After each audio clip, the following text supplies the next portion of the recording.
Bine v-am regăsit, dragii mei! Astăzi am pentru voi cea mai ușoară rețetă de ciocolată de casă a tuturor timpurilor. Veți vedea că e atât de ușoară încât și un copil o poate face. Iese perfect de fiecare dată, e potrivit de dulce și are o textură grozavă. Dacă sunteți pentru prima dată pe canalul meu, vă doresc bun venit, eu sunt Iuliana, sper să vă placă rețetele pe care le găsiți aici, să vă abonați la canal și să activați și clopoțelul pentru notificări, pentru ca YouTube să vă anunțe ori de câte ori postez o rețetă nouă. Și mai am o veste frumoasă pentru voi, aceasta este rețeta cu numărul 100 de pe canalul meu de YouTube. Dar să vedem ingredientele pentru ciocolata de casă, le aveți acum pe ecran, le găsiți și la descriere. Pentru un baton de ciocolată am folosit 350 de grame de lapte praf și nu-i fac reclamă, dar știu că urmează întrebarea ce lapte praf ai folosit, așa că vi-l arăt de bunăvoie. Cred că la fel de bine merge și cel de la Dr. Oetker. Mai avem nevoie de 40 de grame de cacao, 100 de ml de apă, 150 de grame de zahăr și 25 de ml de rom, 100 de grame de unt gras cu 82% grăsime și un praf de sare și 70 de grame de alune de pădure coapte am folosit eu, puteți pune și nuci sau orice altceva.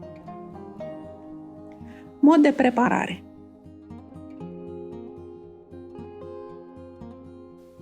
Într-o crăticioară punem apa, zahărul, sarea, chiar dacă vorbim despre un desert, sarea să știți că potențează toate aromele din ciocolată, și untul și punem crăticioara pe foc cam 5 minute, maxim 7 minute, până când untul se topește și zahărul este complet dizolvat. Lăsăm siropul să se răcorească puțin și din când în când mai amestecăm cu o lingură ca să nu se formeze poșghiță deasupra. Într-un castron cernem laptele praf și cacaoa.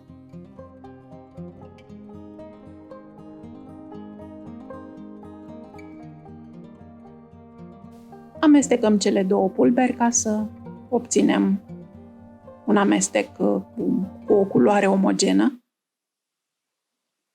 Între timp s-a răcorit și siropul și putem să turnăm romul. Puteți să folosiți orice aromă doriți, cu condiție să fie o aromă lichidă, pentru că avem nevoie de cei 25 de ml de lichid. Dacă folosiți alt fel de aromă, de exemplu pudră de vanilie, atunci va trebui să suplimentați cantitatea de apă cam cu 30 de ml ca să compensați diferența de rom pe care eu am folosit-o. Turnăm siropul puțin câte puțin și amestecăm continuu și destul de mult.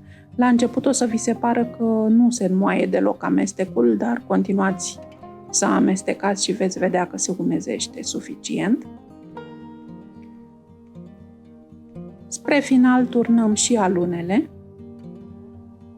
și încercăm să le încorporăm. Sunt cam jucăușe și cam greu de convins să stea la locul lor.